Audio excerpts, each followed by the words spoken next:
In this video, I'm going to show you 3 strategies for racing the 300 meter and 400 meter hurdles. Now, these are not my strategy. These are from the best female distance hurdlers in the world. I'm going to break down their races and show you what I learned, so stick around. There are a few different strategies that you can take when racing the 300 and 400 meter hurdles. Fortunately, we saw 3 great examples at the 2021 Olympics. Sydney McLaughlin and Dalilah Muhammed of the USA and Femke from the Netherlands all raced amazingly, but each showed strengths and weaknesses of their approach. I'm going to break them down for you. If your steps aren't the same as theirs, that's okay. These strategies can be applied for any level of hurdler. Here's the start of the race with Sydney in lane 4, Femke in lane 5, and Dalilah in lane 7. So at the first hurdle, Dalilah is in the lead. She's taken 22 steps and she led with her right leg, which is her dominant leg. Athletes generally use their dominant leg at the first hurdle. Femke has also taken 22 steps and led with her left, and Sydney has taken 22 steps and led with her right. Now on to the second hurdle. At the second hurdle, you can see that Femke is taking the traditional approach with 15 steps so she can keep with her dominant leg. Sydney and Dalilah have both dropped down to only 14 steps, which means that they have to alternate legs. And then on to the third hurdle. Dalilah and Cindy were able to maintain their 14 steps, which means they've now shifted both to their right legs, which is their dominant leg. Femke sticking with the 15-step strategy, always sticking with her favorite leg, which is the left. And then proceeding to the fourth hurdle. At the fourth hurdle, Dalilah is still in the lead, and Femke and Sydney are neck and neck. Sydney was able to maintain her 14 steps, which means she's now alternated to her left leg, which is not her dominant leg. Dalilah has now shifted down to 15 steps, so she was able to stick with her right dominant leg, and Femke has maintained 15 steps and her favorite left leg. And then on to the fifth hurdle. On the fifth hurdle, Sydney is able to still maintain her 14 steps and now is alternated to her right leg. Dalilah maintained 15 steps, as so did Femke. And you can see that Dalilah is still in the lead and Femke and Sydney are even. And then as we go on to the sixth hurdle, at the sixth hurdle, their positions haven't changed at all. Sydney is still maintaining 14 steps between the hurdle. She's now at her left leg. Femke and Dalilah are still at 15 steps, both with their favorite legs.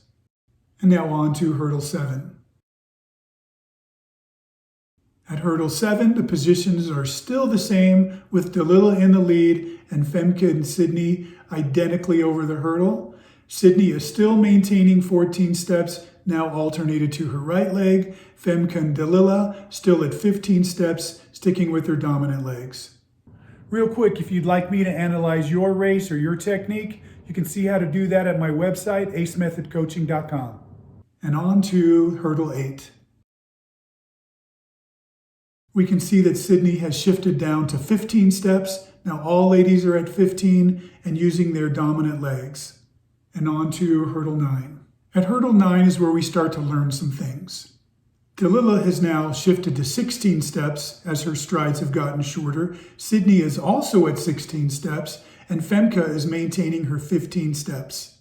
One thing I'd like to point out this far into the race is that Sydney and Femke are still neck and neck, even though Sydney has taken 1 step less over most of the hurdles at this point. It has to make you wonder if a strategy of trying to maintain long strides is really best, because at this point it hasn't given her any advantage at all. And on to the last hurdle. Although they were neck and neck at hurdle 9, Sydney is starting to pull away from Femke and gain on Dalilah. Now you can see that Dalilah has maintained 16 steps. She started the race with 14, shifted to 15, and then her last 2 hurdles have been at 16.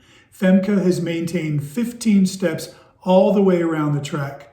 Sydney, interestingly, has gone from 14 to 15 to 16 and back down to 15 for the last hurdle, which makes me think, as great as she is, that she wasn't planning on doing 16 steps to hurdle 9. That's just the way that it worked out. Fortunately, she knows how to hurdle with both legs. And once you clear the last hurdle, steps don't matter anymore. It's just who has the most gas left in the tank. This is my take on each of their strategies. Femke's was to go out fast. Stay consistent and keep with her dominant leg the entire way through. The weakness was at the end, she slowed down when she tried to maintain those steps. Sydney's strategy was also to go out fast, keep a long stride all the way through, even if it meant having to alternate legs, and then at the end, shift down to a smaller, faster stride. Dalilah's strategy was to go out super fast, try to maintain a lead, go with a long stride at first, and as she fatigued, shift down to a shorter stride, but also try to lead with her dominant leg as much as possible. Now here's my takeaway on their strategies. Honestly, they all ran great. These are the 3 fastest races of all time. But definitely you could see a few things that we can learn from this. Number 1, don't try to maintain a long stride as you fatigue. Your body will naturally want to shorten the strides. I say go with that and just try to make sure you increase the turnover rate. And secondly, you have to at minimum get comfortable with alternating legs. You just never know what's going to happen in a race, and you don't want to have to stutter step. That's it. If you'd like to learn more about hurdling, have me analyze your hurdling, or coach you online, check out my website at acemethodcoaching.com, or you can email me with any questions.